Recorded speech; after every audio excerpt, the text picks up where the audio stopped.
What's up guys, welcome back to Disc Golf Weekly, and I know it's been a little bit since I made a video. I apologize for that, but I am back now. Got a review for you guys this week, got another one next week, I got another video lined up after that, so we are back to normal now. Should be a video every week starting today. This week's video is going to be a video review of the new Vibram distance driver, the 420. Obviously the name is a little controversial, to say the least. I know when I was telling my mom about this disc, she didn't even know what 420 meant. For those of you who, like her, don't know what that means, it's kind of a reference to smoking pot and marijuana and stuff like that. 420, April 20th, I think is the day they released this disc, so I think it is in stores now. Vibram was nice enough to send me this one before it was released, so thank you to Vibram.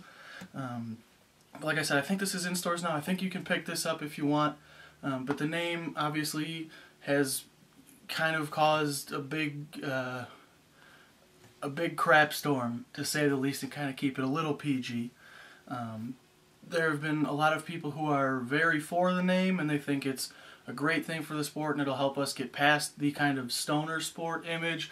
A lot of people feel the exact opposite, and that it brings us back to the stoner sport image, and that it doesn't help get away from that at all. I know Steve Dodge, the head of Vibram Disc Golf, made a video talking about that and why they and he specifically chose the name 420 for this disc.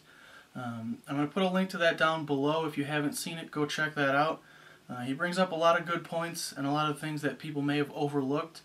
I really don't think the name helps the sport at all. But I don't think it really hurts the name either. With all the discs that are out there now and all the companies that are out there, to think that the name of one disc is going to hold back the entire sport is a little bit, it doesn't make sense to me. That seems a little bit extreme, but I don't think it helps us get away from that stoner sport image either. But as for the disc itself, how it flies, stuff like that, it feels great in the hand. The rim is a little bit shallower in here where your fingers go. It's a little bit shallower than I like. I use kind of a power grip, sort of like an Avery Jenkins, and it's a little bit short, a little bit shallow for that. But one thing that's cool is they have this little edge right here is rounded, sort of like the Prodigies have, but this is even more extreme than the Prodigies, I think. It comes out of your hand really clean, really nice. It's mine's a medium, as you can see right there, and it is a little bit softer than the regular medium. And when I was out throwing it, it was 75, 80 degrees out, and it got pretty soft. So I did have a little clip where you could see how soft it was after I'd been out for maybe an hour. But this thing is overstable, man. It's not as bad as a stiletto. The two are pretty similar to each other, but the stiletto is considerably more overstable, at least for me. The 420 is definitely overstable. It's more overstable than my Giants. It's more overstable than my Destroyers. It's not as overstable as the flat Firebirds, but it's a lot faster. But the thing I found with this disc that works the best is skip shots.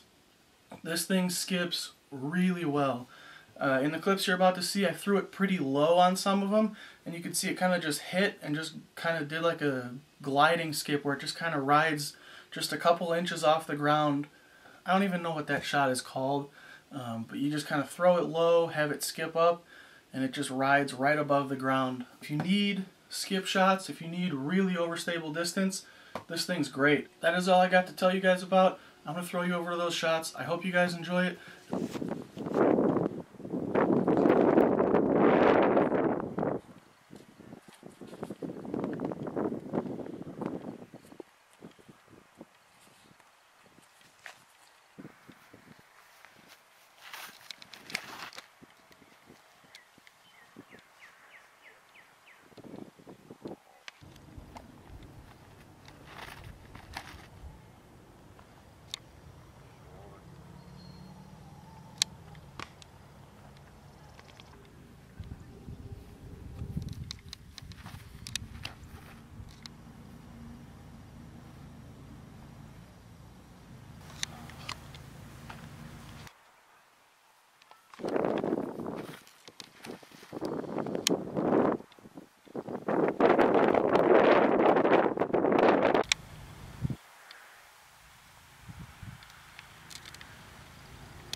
Until next week, go get out and throw.